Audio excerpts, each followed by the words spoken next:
वर्गीकी के पदानुक्रम BSc first year का जो पेपर फर्स्ट है उसकी फर्स्ट यूनिट।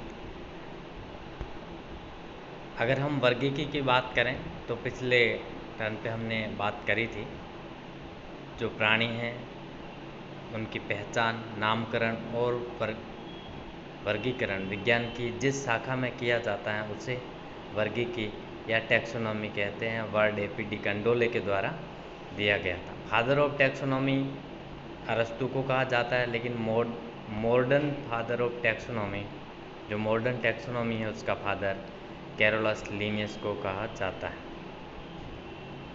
अब हम आज वर्गीकी के पदानुक्रम या टैक्सोनॉमिक हायरार्की की बात करें तो इसके अंदर 7 हैं वो मुख्य पद होते हैं, जिसमें किंगडम, जगत, फाइलम, संघ, क्लास, वर्ग, ऑर्डर, गण, फैमिली, कुल, जीनस, वंश, स्पीसीज, जाति। इन 7 पदों के अंदर किसी भी प्राणी या जो पादप हैं उनका वर्गीकरण किया जाता है। ये मुख्य 7 पद होते हैं।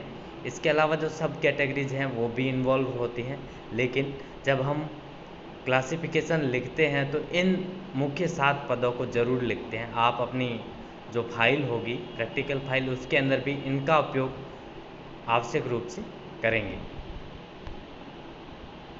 अगर हम एग्जाम्पल लेके मानव वर्गीकरण की बात करें तो मानव वर्गीकरण के अंदर आप देख रहे हो यहाँ पर किंगडम एनिमेलिया यानी जंतु जगत, सब किंगडम मेटाजोआ, जो 2 हम मानते हैं प्रोटोजोआ जो प्रिमिटिव एनिमल्स हैं, मेटाजोआ के अंदर डेवलप्ड एनिमल्स होंगे, विकसित प्राणी, ब्रांच यूमेटाजोआ यानी ये सभी ब्रांच यूमेटाजोआ, ग्रेड बाइलेटेरिया जो हम देखते हैं रेडिएटा और बाइलेटेरिया, इसमें द्विपार्श्व सममिति पाई जाती है। डिवीजन ड्यूटरोस्टोमिया, हम 2 डिवीजन देखते हैं, प्रोटोस्टोमिया और ड्यूटरोस्टोमिया। प्रोटोस्टोमिया में वे एनिमल्स जिसके अंदर ब्लास्टोपोर से पहले माउथ का फॉर्मेशन होता है उनको प्रोटोस्टोमिया कहते हैं, और ड्यूटरोस्टोमिया में जो ब्लास्टोपोर है उससे पहले एनस का फॉर्मेशन होता है। फाइलम कॉर्डेटा, कॉर्डेट्स हम सेकेंडरी के अंदर पढ़ेंगे, जिसके अंदर छड़नुमा, जो कॉर्डे इसका मतलब होता है 2 शब्दों से लिया गया है कॉर्डेटा वर्ड, कॉर्डे और एटा, यानी जो रस्सी नुमा स्ट्रक्चर को धारण किए हुए होते हैं। तो इसके अंदर जीवन की किसी न किसी अवस्था के अंदर जो है कॉर्डेटा जो छड़नुमा स्ट्रक्चर हैं जिसको हम कहेंगे कशेरुकी वो पाई जाती है। सब फाइलम वर्टिब्रेटा, अब यहाँ पे जो कशेरुकदंड है वो वर्टिब्रल कॉलम के अंदर रूपांतरित हो जाती है और इनके अंदर बहुत सारी वर्टिब्री मिलकर कशेरुकदंड का फॉर्मेशन करेगी, जिसको हम वर्टिब्रल कॉलम कहेंगे। सुपर क्लास टेट्रापोड्स, इसके अंदर टेट्रापोड्स यानी उपांग होंगे 4। क्लास मेमेलिया स्तनधारी। आगे बात करें सब क्लास यूथीरिया, ऑर्डर प्राइमेट्स, सब ऑर्डर एंथ्रोपोइडिया, सुपर फैमिली होमोनोइडिया और फैमिली होमोनिडी, सब फैमिली होमोनिनी, जीनस होमो और स्पीसीज सेपियंस।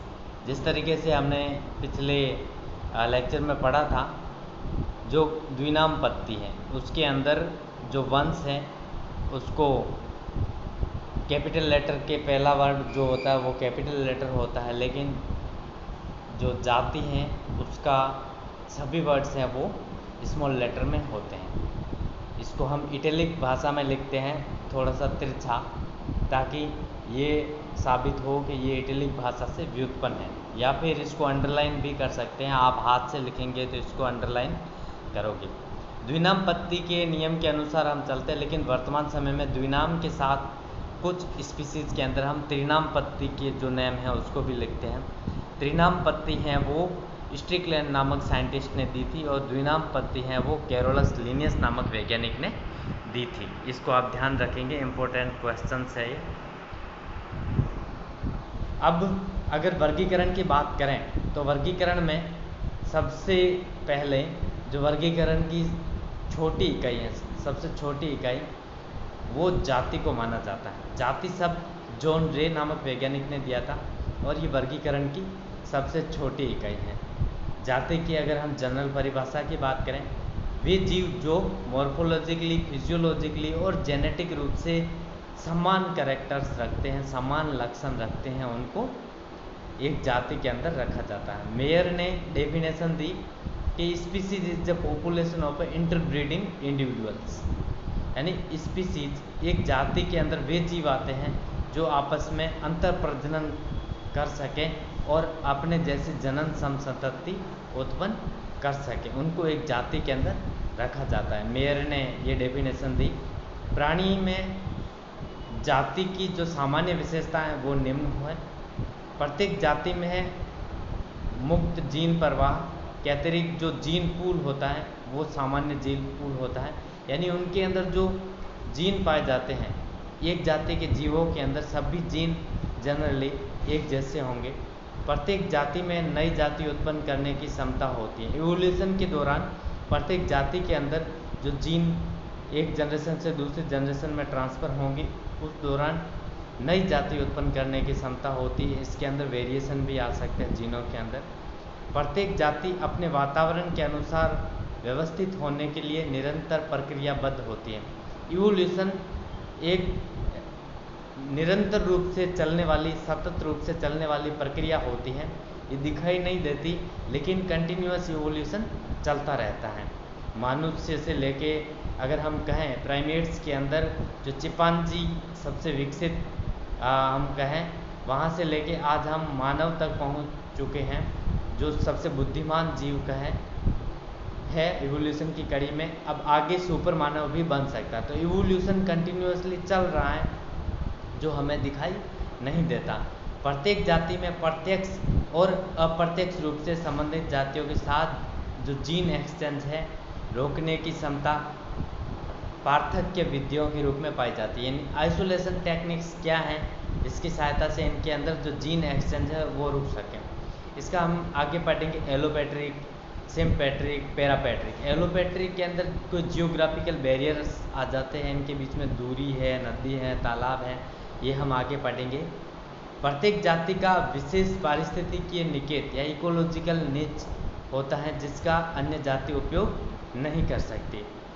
इकोलॉजिकल नीच की अगर हम बात करें तो इकोलॉजिकल नीच वह एरिया है वहाँ पर कोई प्राणी अपनी जो यानी आवश्यक एक्टिविटीज़ को करता है। जैसे अगर हम कहें एक हैबिटेट एक बहुत बड़ा एरिया होता है जहाँ पर जीव अपनी जो बेसिक नीड्स है उसको पूरा करने के लिए कभी कभार घूमता है।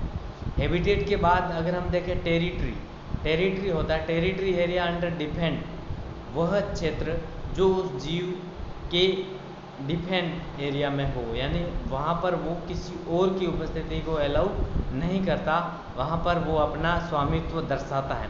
और इकोलॉजिकल नीच की बात करें, यहाँ पर वह कोई जीव अपनी आवश्यक क्रियाएं करता है प्राइवेसी के साथ। अगर हम कहें एक शेर की गुफा है वो उसका नीच है, एक मनुष्य का घर है वो उसका नीच है, जहाँ पर वो किसी दूसरे को विदाउट परमिशन अलाउ नहीं करता है।